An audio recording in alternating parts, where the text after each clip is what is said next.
In the past 5 years, I've been able to truly understand the fundamentals of money through my social media marketing business here in Toronto. This business has been able to provide me with a lot of knowledge when it comes to budgeting, using money to create more money, and give me amazing experiences in my life. Now, I know you're watching this to become better with money. I will be telling you what I have been able to learn from past experiences, the best tips in order to manage your money better, budget, and possibly save and create more money in the long term. I honestly wish someone would have taught me these because it would have saved me a couple of dollars and headaches on understanding these next habits I'm about to tell you. If you want to break free from the cycle of poverty, it's important to understand what not to do with your money. In this video, we're going to look at the habits that keep people away from achieving financial freedom. Number one, living beyond your means, spending more money than you earn, which can result in debt and lack of savings. Trust me, I know that amazing feeling of seeing those numbers in your bank account increase every month or week, but you truly have to resist the urge to right away purchase that next shiny object, whether it be new clothing, ordering food, new technology, going out more often, buying things you just don't need or can't afford. Create a budget and stick to it. In your early teen years, you are offered credit cards which give you money that isn't even yours to begin with. Not understanding how they work and using the money they give you to buy items that aren't even necessary 90% of the time will set yourself up for financial failure if you don't carefully track what you earn and spend every month or week. I suggest you either write down or use apps to track what your money is being spent on every month. Also, wait 24 hours before making a purchase to see if it's still something you just want or need. Nowadays, there are amazing free apps out there like Mint, which help you understand and see where every dollar goes.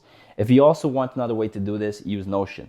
I have created a template for you to check out if you like. It will be in the description down below. Number two, not saving or investing. Failing to regularly set aside money for the future and missing out on opportunities to grow your wealth through investment. You have to start doing this right now.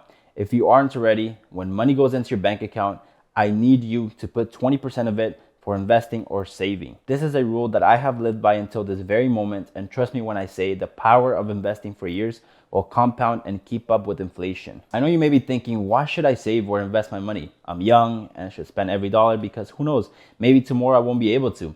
This is the wrong mindset about money, and you should be able to have money saved up to invest in the market opportunities. Investing in stocks, mutual funds, or real estate can help you grow your wealth over time and reach your financial goals. By not investing, you are missing out on the potential for long-term growth and putting your future at risk. Set aside time and create a personalized investment strategy. Number three, accumulating high interest debt.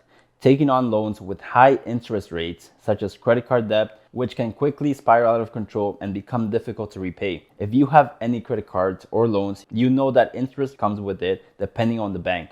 Now, because you have these sometimes, I know it can happen and you can't pay off the minimum payment or might forget about it. This will not only hurt your credit score, but also it will double or triple what you had to pay in the beginning. I assure you that it is not the best feeling in the world because I know it can cause stress and put pressure in your everyday life.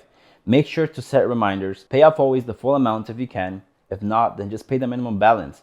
But get used to always paying the full amount because it can get out of hand if you don't manage it properly. I suggest that first of all, if you can, try to negotiate any loan for a lower interest rate as much as you can. Because yes, I know when you are young, that first car might be your dream car, but trust me, it won't be fun once you can't pay off the monthly loans or have to declare bankruptcy. Number four, not seeking financial education. Lack of knowledge about personal finance, which can result in poor financial decision making. If you are probably like me and maybe grew up in a household where money was taught to you that it was evil, and if you have too much of it, you're probably a horrible person.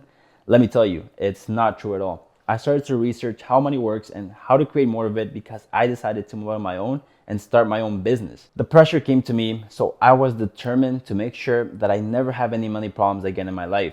I started to read about it as much as possible, watch YouTube videos, write down what millionaires and billionaires do with it, ask clients of mine who had more money than me how to go about it with a certain situation. Trust me, don't be scared to ask a financial advisor or someone who you know is good with money about finances. Educate yourself as much as you can by maybe taking a financial course, read books, and find mentors. All of these are great tools that can save you a lot of money and will make sure you make the right decision at the end of the day. Because as Robert Kiyosaki said, it's not about how much money you make, it's about how much you keep. And lastly, number five, failing to plan for unexpected expenses. Not having an emergency fund, which can lead to financial hardship in the event of unexpected events, such as a job loss or medical emergency. An emergency fund is a savings account set aside for unexpected expenses, such as medical bill, a job loss, or a car repair. Without an emergency fund, you may have to rely on high interest debt like credit cards to cover these expenses, putting you even further into debt. I suggest that you aim to save at least 3 to 6 months of living expenses in your emergency fund because you just never know what can happen. Now, with that being said, guys, please, if you learned something new today, I would appreciate if you give this video a like and maybe comment a specific question that you might have, and I'll try my best to answer it. Thank you for watching and good luck on your financial journey.